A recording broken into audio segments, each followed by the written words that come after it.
The sound of windshield wipers creates a rhythmic, hypnotic beat. Alara, dressed in a sharp but practical trench coat, grips the steering wheel. Her knuckles are white. Outside, the sky is a bruised purple, and the cliffs of the northern coast drop sharply into a churning gray Atlantic. She glances at the GPS. The destination? Blackwood Manor.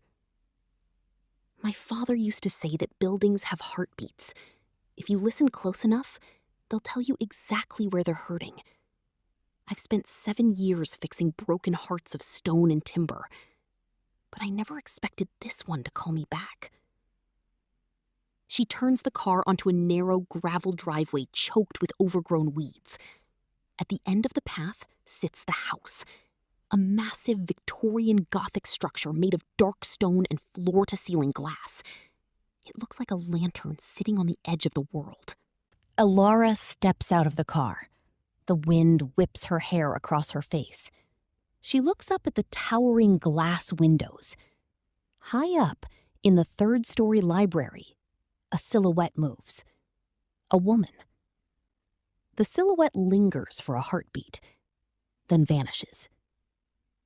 Elara pulls her toolkit from the trunk and heads to the massive oak front door. Before she can knock, it swings open. Maya stands there. She wears an oversized cashmere sweater and linen pants. She looks tired, her eyes rimmed with the kind of exhaustion that sleep can't fix. But she is still breathtaking. The same sharp jawline and soft, expressive mouth that haunted Elara's dreams for a decade. The silence is deafening. Only the roar of the ocean below fills the gap between them. You're late. The road was washed out at the creek. I'm lucky I made it at all. You were always lucky, Elara. Maya steps back, gesturing for her to enter. The east wing is leaning. The glass is cracking in the conservatory. My agent told me you were the best restorer in the country. I didn't realize it was you until I saw the signature on the contract this morning. If you want me to leave, say it now. I can find a motel in the village. Maya looks at Alara. Really looks at her.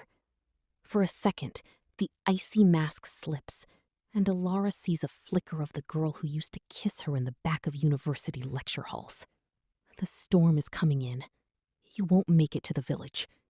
Your room is at the top of the stairs. Don't go into the basement. The house groans. It's a cavernous space, lit mostly by candlelight because the wiring is faulty. Elara sits at one end of a long mahogany table, Maya at the other. A simple meal of pasta sits between them, mostly untouched. Why this house, Maya? You hated the cold. You used to talk about moving to Barcelona. Plans change. People change. My grandfather left it to me. I needed the isolation to finish the new novel. And is it finished? I'm working on it. Softening. I read your last one. The Silent Anchor. I recognized the lighthouse. That was the summer we spent in Maine, wasn't it? Maya drops her fork. The clatter echoes. I don't write about my life, Elara. I write fiction. You should stick to blueprints. They're more honest. Elara is working. She has her blueprints spread across a desk, comparing them to the actual walls. She's measuring the distance between the fireplace and the outer glass wall. She frowns. She measures again. Elara, to herself. 4 feet. Where did the 4 feet go?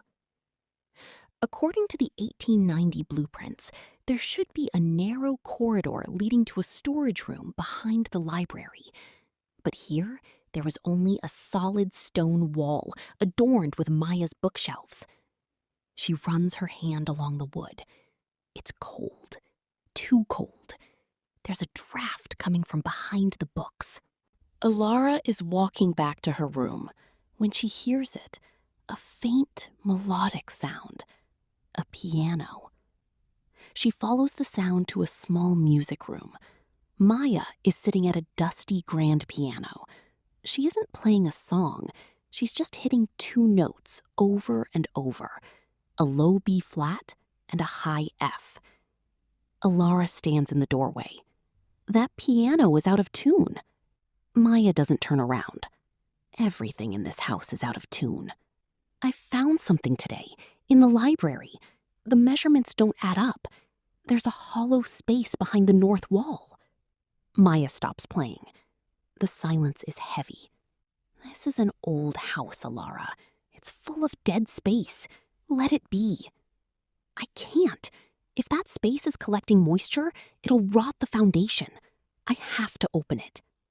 Maya stands up and walks toward her. She stops just inches away. Alara can smell her perfume, sandalwood and rain. I hired you to fix the glass, not to dig up the bones of this place.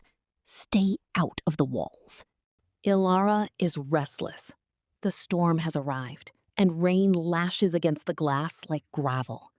The house is screaming now, the wind whistling through the cracks she's supposed to seal. She gets up and grabs her flashlight. She heads back to the library. She pulls a set of heavy encyclopedias off the shelf where she felt the draft. Behind them, the wood isn't oak, it's plywood, painted to match. She uses a small crowbar from her kit. With a groan of protesting nails, the panel pops open. It's not a room, it's a crawl space. She crawls inside, her heart drumming against her ribs. At the very end of the space, she finds a small metal lockbox. I told you not to dig. Elara whips around. Maya is standing in the secret opening, illuminated by the flash of lightning outside. Her face is pale, and she's trembling. Elara, holding the letter. You wrote this the day you left. You were here? All this time I thought you were in Europe or dead or... Maya, why is this still sealed? A massive crack of thunder shakes the house. The lights flicker and die, plunging them into total darkness, save for the strobing light of the storm. Whispering. Because if I opened it, it meant I was staying, and I was never supposed to stay. Downstairs, the heavy front door slams open with a bang that sounds like a gunshot. Maya, terrified. He's here. Fade to black.